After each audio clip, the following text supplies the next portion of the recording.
Hey everyone, how's it going? Like Butter here, and I got some Gears of War Judgment for you guys today. And this was just a domination ranked gameplay where I was playing with a couple of buddies.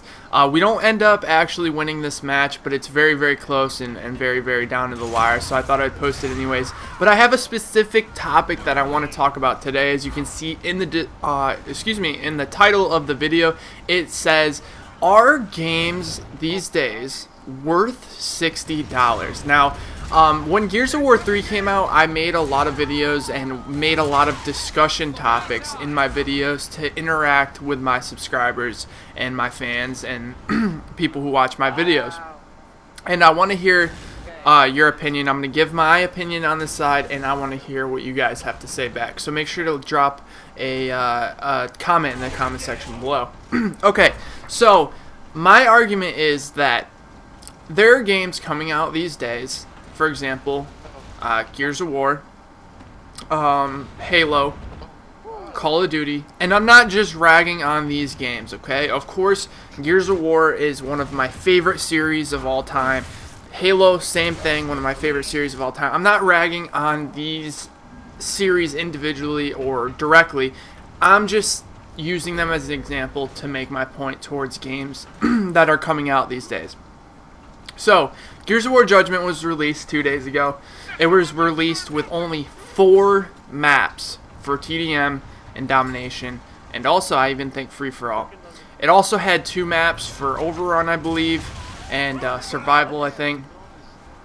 I could be wrong, it might be a little more. I'm pretty sure it's only 2 maps. It might be 3, I have no idea. But nonetheless, there wasn't very maps released for people who liked hardcore multiplayer.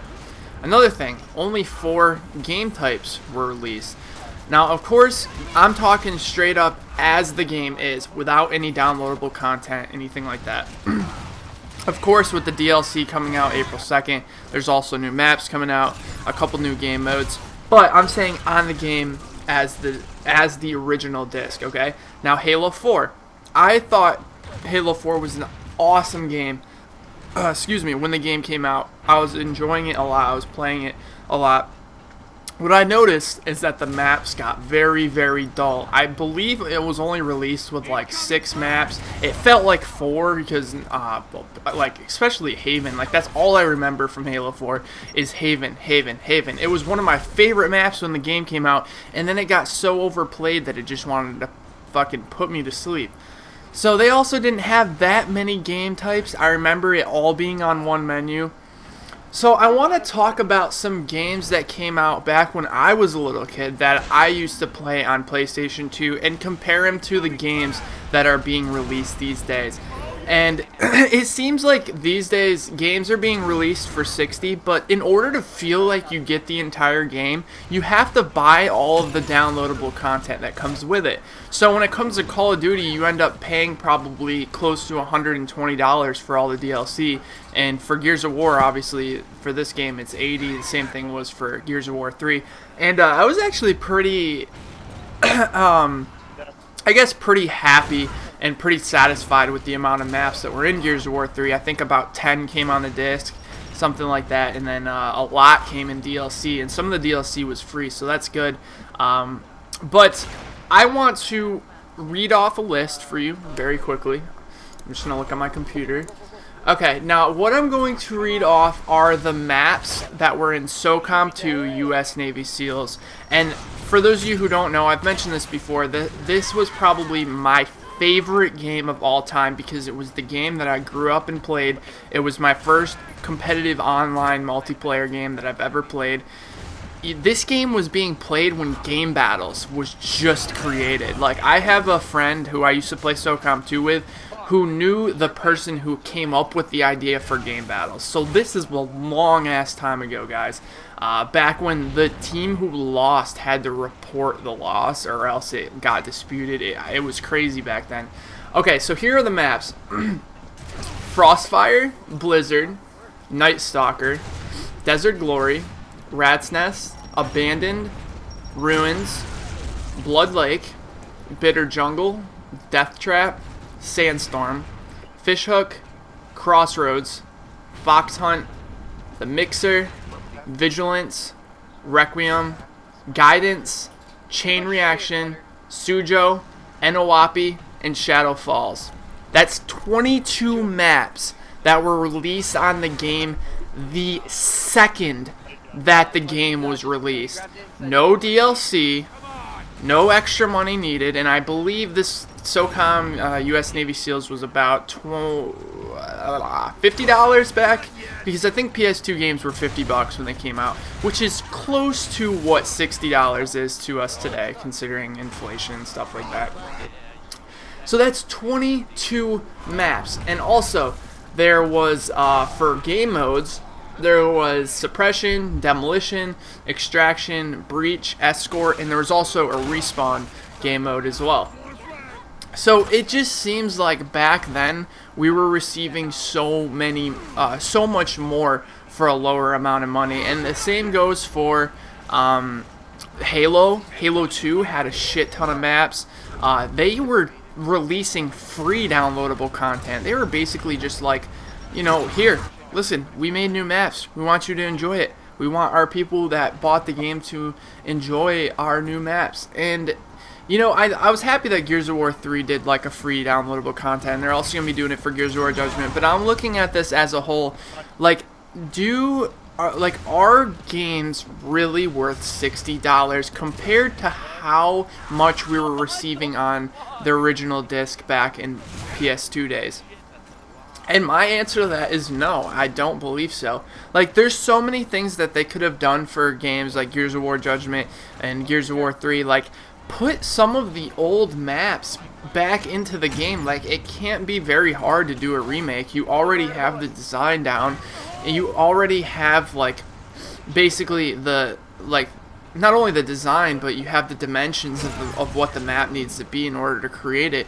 All you really have to do is just make it. And, like, I know there's so many people out there that loved Gears 1 and maybe even loved Gears 2. I don't want to say that. And loved Gears 3 and would love some of those maps to come back into Gears of War Judgment, because those maps are going to be new to the people that never played Gears of War, and for the people that did play Gears of War, we probably haven't played those maps in so long that it'd be a huge refreshing feeling to have those maps back in the game. And it makes it so that these new maps that they're making, which are great and all, aren't as dull as they are getting now. I could tell you guys right now I got about 15 hours into Gears of War Judgment probably, and I'm getting totally sick of the maps. I'm actually happy that we're going to PAX East tomorrow to take a break from the game so that I don't get burnt out on it early. But the thing is like, I just don't feel like anybody in this world can only play 4 maps and be like satisfied with it. Like, I can't believe they released it like that. Like they had 4 maps in the Gears of War 3 beta, for Christ's sakes. And I don't know. I'm not gonna really stress on it, but I want to hear your opinions.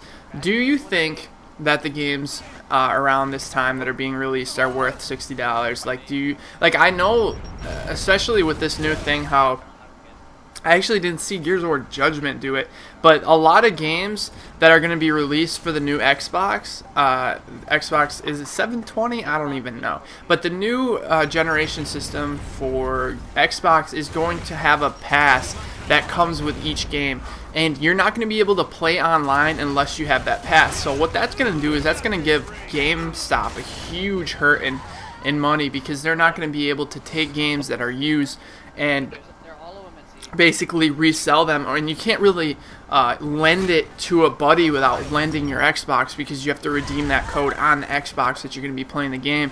And it just seems like these companies these days are more worried about money. I don't know why that is. Like, when it came to SOCOM U.S. Navy SEALs, like, I'm not saying they weren't like making it for money, because obviously that's a huge reason why a lot of those people were working on the game, but like, I don't feel like they felt like they wanted to release the game with the least possible amount of content that they could get away with.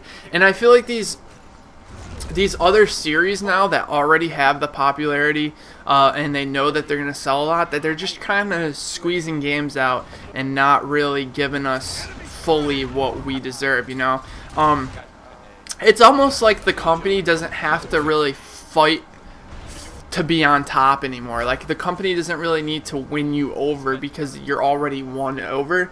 And I think that's how it is with Call of Duty, how they try to keep it almost the same every single year. Obviously, they add new things, they change things, but I'm talking about the base feel of the game always stays the same. And I feel like it's because they know that the large majority of people are going to play it regardless of how similar it is to the last game.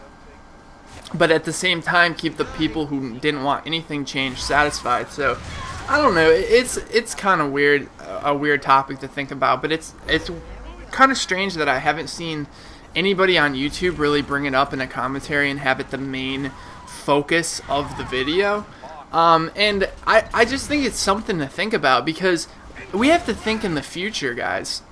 What's going to happen if these games continually to go down? Like, what's the next step after 4 maps on a disc? Are they going to release 1 map? Like, are they going to release 1 map with a multiplayer game? Like is Halo 5 going to have 1 map? Like, I don't know anymore, guys. I really don't know what to say. And, like, I feel like down the line, we're eventually going to kind of get annoyed with this, and they're going to stop selling copies, and they're going to see their sales come down farther and farther, which is going to make them try to be able to fill that gap with money that they make by saving time on the game. I don't know. I could just be rambling on right now. I could possibly have no idea what I'm talking about.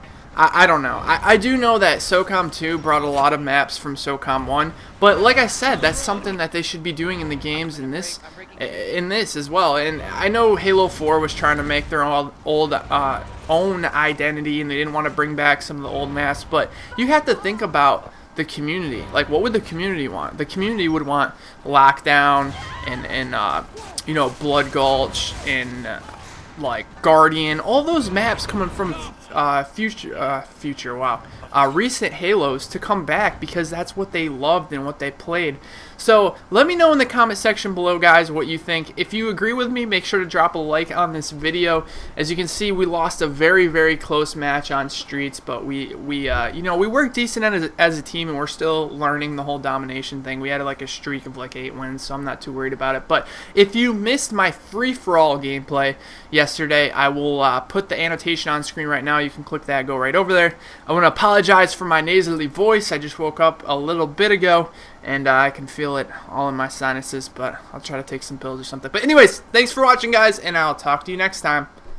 There's people just swinging for the fences. Like, I thought I was playing MLB 2013 last night when I was trying to play the Breach Shot playlist, and everybody was just...